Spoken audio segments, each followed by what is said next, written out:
ഉണ്ടാവുന്നത്. രാത്രി തന്നെ ലൈറ്റ് ഇല്ലാതാവുമ്പോൾ ഒരു സൗകര്യം എന്താണെന്ന് വെച്ചാൽ നമ്മൾ നമ്മളെ ഭയത്തോടെ നോക്കും.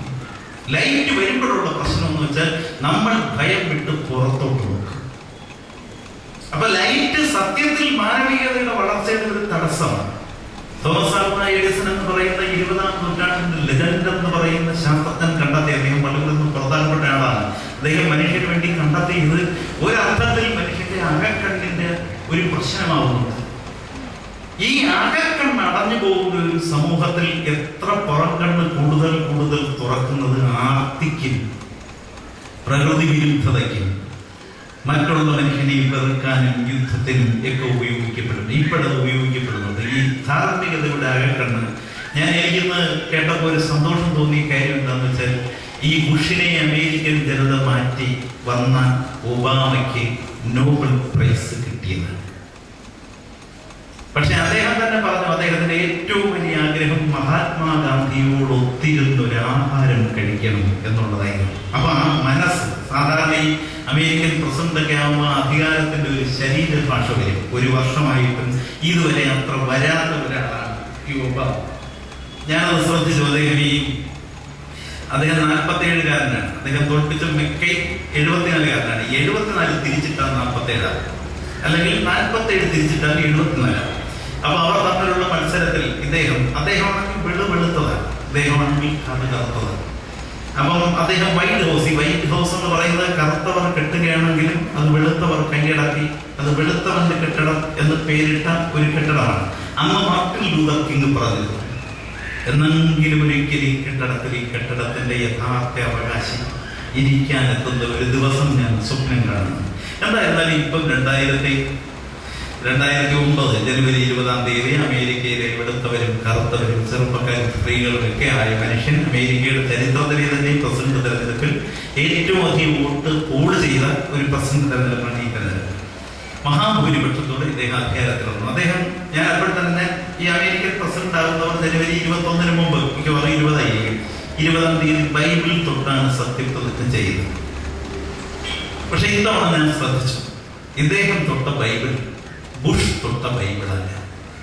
എല്ലാവരും തൊട്ട ബൈബിൾ അവിടെ ഇരിപ്പുണ്ട് അമേരിക്കയിൽ. അപ്പൊ ഞാൻ ആലോചിച്ചു, ഓരോരുത്തർ തൊടുന്ന ബൈബിളിനും പ്രത്യേകത ഉണ്ടല്ലോ. ക്ലിന്റൺ തൊട്ട ബൈബിളും അല്ല. ഇദ്ദേഹം തൊട്ട ബൈബിൾ പണ്ട് കറുത്തവനെ വിമോചിപ്പിക്കാൻ വേണ്ടി പോരാടി രക്തസാക്ഷിത്വം വരിച്ച ഒരു അമേരിക്കൻ പ്രസിഡന്റ് എബ്രഹാം ലിങ്കൻ തൊട്ട ബൈബിളിൽ ആദരവോടെ തൊട്ടുകൊണ്ടാണ് ഒബാമ സത്യപ്രതിജ്ഞ ചെയ്തത്. അപ്പോഴെനിക്ക് ആലോചിച്ചു, ഓരോ പുസ്തകത്തിന്റെ മഹത്വം എടുക്കുന്നവന്റെ കൈകൂടി അല്ലെങ്കിൽ തൊടുന്നവന്റെ കൈകൂടി ചേർന്നതാണ്. ഗീത മഹാത്മാഗാന്ധി കയ്യിൽ വെക്കുന്നതും ഗോഡ്സെ കയ്യിൽ വെക്കുന്നതും ഒരു ഗീതയാണെങ്കിലും അത് കയ്യിൽ വെക്കുമ്പോൾ 2 ഗീതയാണ്.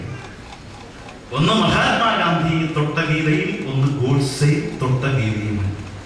അപ്പൊ ഞാൻ അന്നേ പറഞ്ഞിരുന്നു, ഈ ഒബാമയ്ക്ക് എന്തെല്ലാം പ്രശ്നം ഉണ്ടായാലും ഇദ്ദേഹത്തിന്റെ ശരീരഭാഷ കൊണ്ട് തന്നെ അദ്ദേഹം പുതിയൊരു മാനവികതയുടെ പ്രതീതിയാണ്.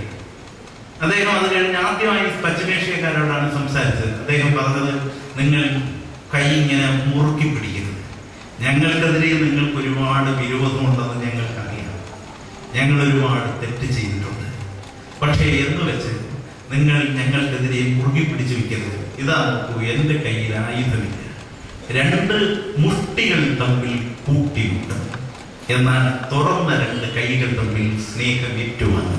നമുക്ക് ഷേക്ക് ഹാൻഡ് ചെയ്യാം, ചർച്ച ചെയ്യാം, പൊറുക്കാനുള്ളത് പൊറുക്കാം, തിരുത്താനുള്ളത് തിരുത്താം. ഞാൻ എത്രയോ വർഷത്തിന് ശേഷം ഒരു വലിയ വായിൽ നിന്ന് മനസ്സിൽ നിന്ന് കേൾക്കാൻ ആഗ്രഹിച്ച ഒരു വാചകമാണ്. എന്തായിരുന്നാലും ഇത്തവണ അദ്ദേഹത്തിന് ആകെ മൊത്തം ഒരു പരാതി, നൊബേൽ പ്രൈസ് ആദ്യം സമാധാനത്തിന് കൊടുക്കേണ്ടിയിരുന്നതൊക്കെ നമ്മുടെ മഹാത്മാഗാന്ധിക്ക് കിട്ടാത്ത ഒന്ന് മറ്റാർക്കും കിട്ടുന്നതിൽ സമാധാനത്തിന്റെ പേരിൽ. എന്നാലും മഹാത്മാഗാന്ധിയോടൊപ്പം ആഹാരം കഴിക്കുന്നതാണ് എൻ്റെ ജീവിതത്തിലെ ഏറ്റവും വലിയ സ്വപ്നമെന്ന് കരുതുന്നത്. മനുഷ്യ സ്നേഹത്തിന്റെ ഭാഷയിൽ സംസാരിക്കുന്ന, എബ്രഹാം ലിങ്കൺ തൊട്ട ബൈബിൾ തൊട്ട് സത്യപ്രതിജ്ഞ ചെയ്ത ഒരാൾ തീർച്ചയായിട്ടും ഇത്തവണ നോബൽ പ്രൈസ് കൊടുത്ത ഈ ദിവസമാണ്. എന്നറിയാമെങ്കിൽ ഈ ദിവസമാണ് നമ്മളിവിടെ ഈ പരിമല തിരുമേനിയുടെ അനുസ്മരണ പ്രഭാഷണം നടത്തുന്നതെന്നുള്ളത് വലിയൊരു കാര്യമാണ്. അപ്പൊ ഞാൻ പറയുന്നത്, നമുക്ക് കുറച്ച് താഴാനും അമേരിക്കൻ പ്രസിഡന്റായ ഒബാമയ്ക്ക് ഇത്ര താഴാമെങ്കിൽ നമുക്ക് എത്ര താണുകൂടാ? ഓരോരുത്തരും താണു വന്നാൽ തീർച്ചയായിട്ടും നമുക്കുള്ള ഒരുപാട് പ്രശ്നങ്ങൾ പരിഹരിക്കും. യന്ത്രങ്ങളെല്ലാം നമ്മുടെ അമേരിക്കയുടെ തന്നെ ഏറ്റവും വലിയ പ്രശ്നം യന്ത്രമാണ്. ലോകത്തെ യന്ത്രം ഏറ്റവും കൂടുതൽ ഉപയോഗിക്കുന്ന ആ ജനത ഏറ്റവും അസ്വസ്ഥരാണ്. നമ്മുടെ ഈ ഗ്രാമങ്ങളാണ് യന്ത്രം നഗരങ്ങളിൽ ഉപയോഗിക്കുന്നത് കൊണ്ട് നഗരങ്ങളിലാണ് ഏറ്റവും അസ്വസ്ഥത. ഇപ്പൊ കാറുള്ളതും കാറില്ലാത്തതും, കാറുണ്ടെങ്കിൽ കാറുള്ള രണ്ട് മനുഷ്യരുടെ ചിന്ത രണ്ടായിരിക്കും. മന്ത്രിയാവുമ്പോൾ തന്നെ കാറിൽ നടക്കുന്ന മന്ത്രിയും നടന്നു പോകുന്ന മന്ത്രിയും രണ്ട് സ്വഭാവമായി. ഇപ്പൊ നമ്മുടെ സെക്കൻഡ് ഷോ സിനിമയ്ക്ക് പോയി, ഭാർഗവി നിലയം പോലെ ഒരു സിനിമയാണ്. സ്വല്പം പ്രേതത്തിന്റെ ഓർമ്മയൊക്കെ സെക്കൻഡ് ഷോ ആണ്, വെള്ളിയാഴ്ച ദിവസമാണ്. വൈക്കം മുഹമ്മദ് ബഷീർ ഉപയോഗിച്ച ഒരുപാട് വിത്തുകളും സിമ്പിളുകളും ഒക്കെ മനസ്സിൽ കിടക്കുമ്പോൾ 12:30 മണിക്ക് വിട്ടിറങ്ങുമ്പോൾ ചെറിയ മഴച്ചാറ്റലുണ്ട്. കറുത്ത വാവും കൂടെ ആണെങ്കിൽ സ്വല്പം പേടി തോന്നും. നടക്കാൻ മോഹിക്കുന്ന ഒരാൾ മനസ്സിലൊരു കൂട്ട് മോഹിക്കും. നടക്കുന്നവൻ എപ്പോഴും അങ്ങനെ.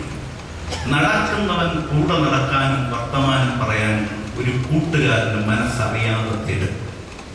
ഒറ്റയ്ക്ക് നടക്കുന്നത് രാത്രി ഒരു അസ്വസ്ഥതയും, രണ്ടുപേർ ചേർന്ന് നടക്കുന്നത് ഒരു സുഖവും, 4 പേരാകുമ്പോൾ നടത്തം ആഘോഷമാണ്. നടക്കുന്നവൻ സ്വാഭാവികമായി കൂട്ടിനെ സ്നേഹിക്കും എന്ന് മാത്രമല്ല, നടക്കുന്ന സമയം ലോകത്തിലെ സർവ്വപരദോഷവും പറയും. അവർ ആഘോഷമായി വീട്ടിലെത്തും. പക്ഷെ ഒരു കാറുള്ളവൻ സിനിമ കഴിഞ്ഞാൽ ഗ്ലാസ് ഒക്കെ പൊക്കി വെച്ച് സ്വല്പം മഴയും കൂടെ ഉണ്ടെങ്കിൽ ആരും കൈ കാണിച്ചാലും നിർത്താതെ അവർ ഓടിച്ച് വീട്ടിലേക്ക് പോകും. അവരൊരു കൂട്ടിനെയും നിരാകരിക്കും. യന്ത്രം എപ്പോഴും ഒരു കൂട്ടിനെയും നിരാകരിക്കും. യന്ത്രമില്ലാത്ത അവസ്ഥ എപ്പോഴും ഒരു കൂട്ടിനെ ആഗ്രഹിക്കും. ഇത് ചെരുപ്പിന്റെ കാര്യത്തിൽ പോലും. ഈ ചെരുപ്പ് ഞാൻ പഠിച്ച കാലത്ത് ചെരുപ്പുണ്ടായിരുന്നു. ചെരുപ്പില്ലാതെ നടക്കുന്ന മനുഷ്യൻ വയലിറങ്ങാൻ കാലിറക്കരുത്, ചെളിയിൽ ചവിട്ടാൻ കാലിറക്കരുത്, തോട്ടിലിറങ്ങാൻ കാലിറക്കരുത്, പച്ച മണ്ണിൽ ചവിട്ടാൻ കാലിറക്കല്ല. കാരണം ആ കാല് വെള്ളം കാണുന്നത് കഴുകിക്കണം. ചെരുപ്പില്ലാത്ത കാല് സത്യത്തിൽ കൃഷിയുടെ കാലാണ്.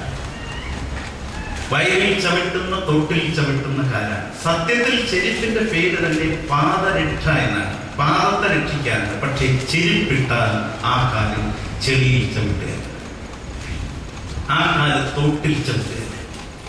ചെരുപ്പ് പാദരക്ഷയാണെങ്കിലും ചെരുപ്പിട്ട കാലിന്റെ ജോലി പിന്നെ ചെരുപ്പിന്റെ രക്ഷ.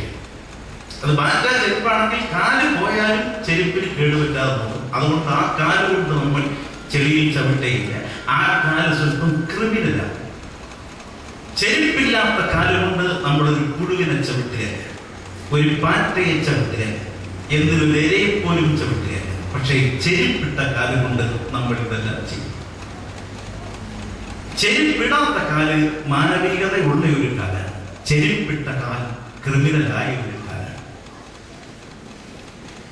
ആധുനിക മനുഷ്യൻ ഒരുപാട് പ്രശ്നങ്ങളെ നേരിടുന്നുണ്ട്. ആധുനിക മനുഷ്യൻ നേരിടുന്ന പ്രശ്നങ്ങൾ ഇതുകൊണ്ട് ചെരുപ്പ് ഒഴിവാക്കാനൊക്കെ. ചെരുപ്പിട്ടുകൊണ്ട് തിരുവേലി പറഞ്ഞതുപോലെ എങ്ങനെ നമുക്ക് മാനവികത കാക്കാം? കാറിൽ ഇരുന്നുകൊണ്ട് എങ്ങനെ നമുക്ക് കൂട്ടുകാരെ നിരാകരിക്കാതിരിക്കും? ഇതൊരു പുതിയ പ്രശ്നമാണ്. പുതിയ പ്രശ്നമല്ല, ഒരു വലിയ പ്രശ്നമാണ്. ഇത് നമ്മുടെ കുടുംബങ്ങളിൽ